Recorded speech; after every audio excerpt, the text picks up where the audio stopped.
Hello friends, எந்த இடம்னு point பண்ணி சொல்ல முடியலை.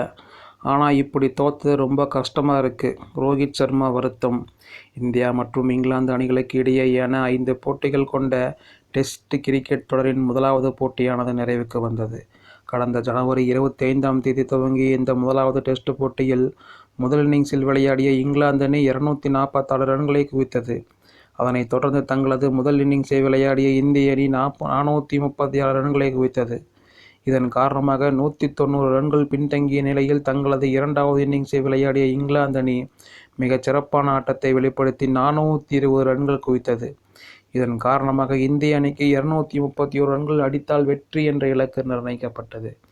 இந்த நிலையில் இந்திய அணி தங்களது இரண்டாவது இன்னிங்ஸில் 202 ரன்களுக்கு ஆட்டமிழந்ததால் இங்கிலாந்து அணி 28 ரன்கள் வித்தியாசத்தில் பிரமாதமான வெற்றியை ருசித்தது. அதோடு மட்டுமின்றி இந்த 5 போட்டிகள் கொண்ட தொடரிலும் 1-0 என்ற கணக்கில் முன்னிலை வகித்துள்ளது. ஒரு கட்டத்தில் இந்த போட்டியில் இந்திய அணி இன்னிங்ஸ் வெற்றி பெறும் என்று எதிர்பார்க்கப்பட்ட வேளையில் இந்த தோல்வி ரசிகர்களிடையே பெரிய ஏமாற்றத்தை அளித்துள்ளது.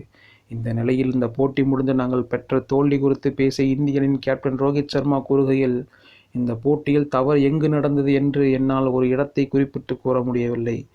இருப்பினும் 190 ரன்கள் முன்னிலை பெற்ற பின்பு இப்படியொரு தோல்வி மிகவும் வருத்தம் அளிக்கிறது. இரண்டாவது இன்னிங்ஸில் நாங்கள் இன்னும் சிறப்பாக பேட்டிங் செய்திருக்க வேண்டும். இங்கிலாந்து அணி சார்பாக வெளிநாட்டு வீரராக இங்கே வந்து ஓலி போப் மிகச் சிறப்பான ஆட்டத்தை வெளிப்படுத்தியுள்ளார். நாங்கள் இந்த போட்டியில் சிறப்பாக பந்து வீசியிருந்தாலும் அவர் சூழ்நிலை சமாளித்து அற்புதமாக விளையாடியிருந்தார். ஒட்டுமொத்தமாக இந்த தோல்வி குறித்து பார்க்கையில் இரண்டாவது இன்னிங்ஸில் பேட்டிங்கில் நாங்கள் செய்த தவறே தோல்விக்கு காரணம் என ரோஹித் சர்மா தெரிவித்தது குறிப்பிடத்தக்கது.